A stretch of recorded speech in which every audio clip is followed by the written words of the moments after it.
Ladies and gentlemen, Mr. Cropper here. What do country music and rap have in common as two separate genres? They're both music, that's common among them. They're both popular music forms, that's common among them. They are both, I don't know, can you name anything else? They're pretty separate besides that, I think. Aha, wait, they both rhyme. Now, the universities, the intelligentsia, the ivory tower, the educated elite, have informed us that Picasso's brilliant. We know that. Oh, sure, Pablo Picasso was brilliant, but he's a newcomer, bit of a newcomer. What about Van Gogh? What about Monet? What about Manet? Are they brilliant? Oh, yeah, ahead of their time. Didn't Van Gogh cut his ear off? Never sold a painting, right? Apparently schizophrenic. Never sold a painting in his life. All of his paintings were sold after he died. Fine. May I now give the suggestion that they are riding on the coattails of the biographies of men who actually were intelligent and who actually did live their entire life without discovery. Their discovery was posthumous. I will not include Emily Dickinson in this list, but I will include men like Nicholas Copernicus. His discovery was posthumous in the sense that he wasn't allowed to demonstrate it. Or Galileo. Actually, he was discovered in his lifetime, as was Nicholas Copernicus. So, many men fought the current of their time, but how many of them were absolutely, totally, and completely neglected by their time, as Van Gogh was?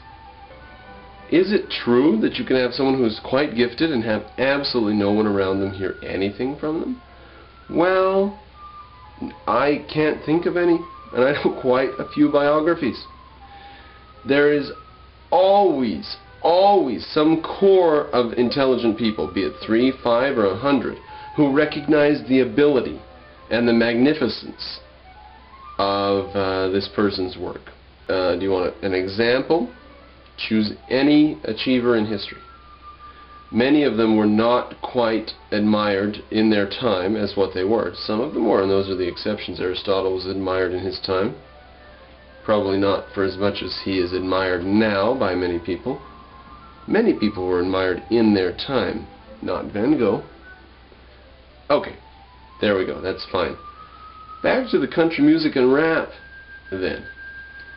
If the intelligentsia has set us free by digging up Van Gogh out of the background of the back history that we've all ignored, and if they've set us free by showing that Alfred, Lord Tennyson, Byron, and all of the poets that you care to name were off.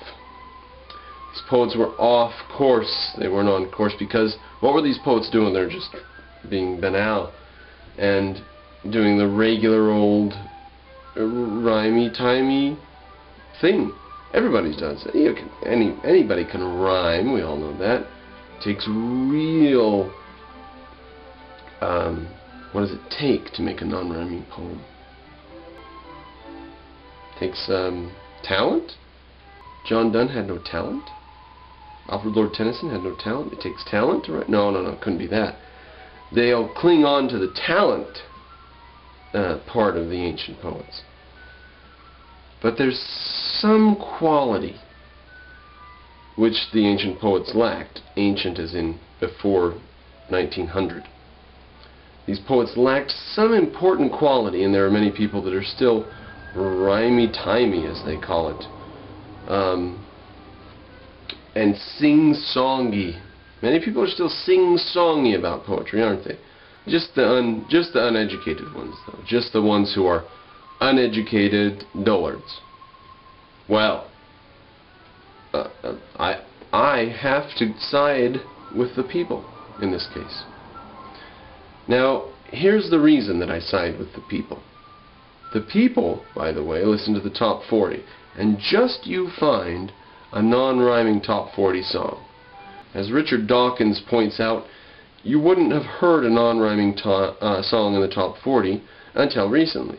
Now, I don't even remember what news blip is, just a comment to someone who was interviewing him. And I don't remember what the context was. But I don't think you'll find that even today in America. I don't know what the top 40 is.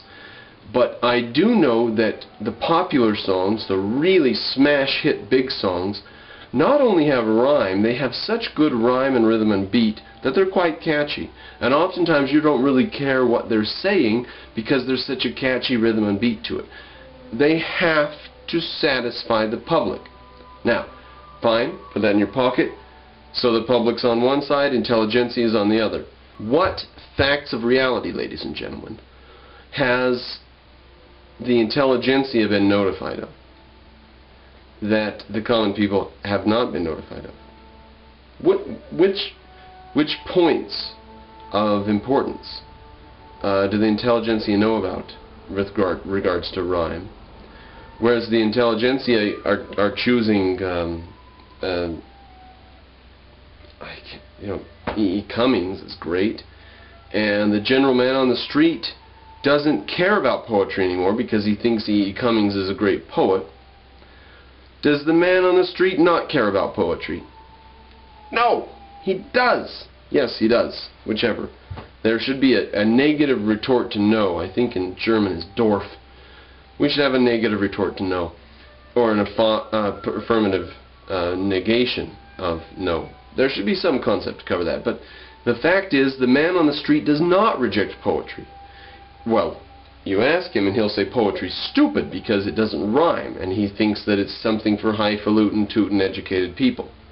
If he's pretentious, he'll say, oh yes, I love E. Cummings. But that's a guy who's pretentious.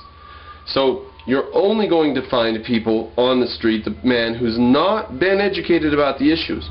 All he knows is that the educated people go with non-rhyming poetry. That's all he knows. He doesn't know about the issues. So no, he'll reject poetry, thank you very much. What's he going to listen to when he turns on the radio? Huh? What's he going to listen to? He's going to listen to something that rhymes. He loves it. It's music to the ear. It's music to the ear. It's sugar to the ear. Something that rhymes is like sugar on your tongue. Sounds great. It's like sugar on your tongue if it rhymes.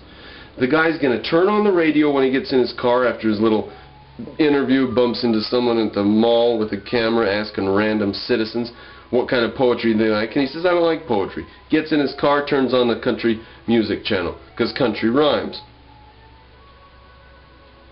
Well, okay, so he turns on the rap music channel, because rap rhymes.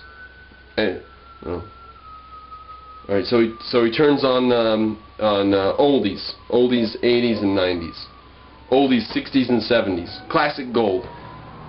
Well, I mean, I guess the point is, whatever he turns on is going to rhyme, huh? Because you have to go to E. Cummings to get the type of corruption that has been drilled in through our state-funded educational system. Otherwise, you're not going to get people that are corrupt.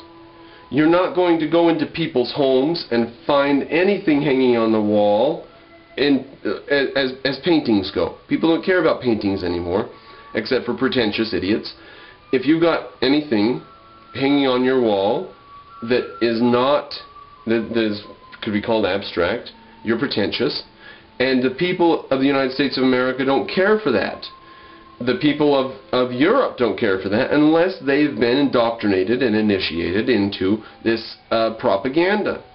They don't just turn on the radio and find what sounds good. Progress happens. And when it happens, the people follow it quicker than the intelligentsia.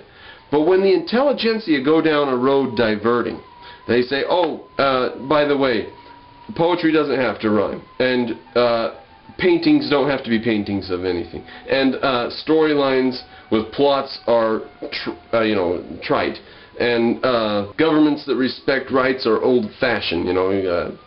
Respect the rights of the community, not the people, not the individuals, right? Respect the community, not the individual.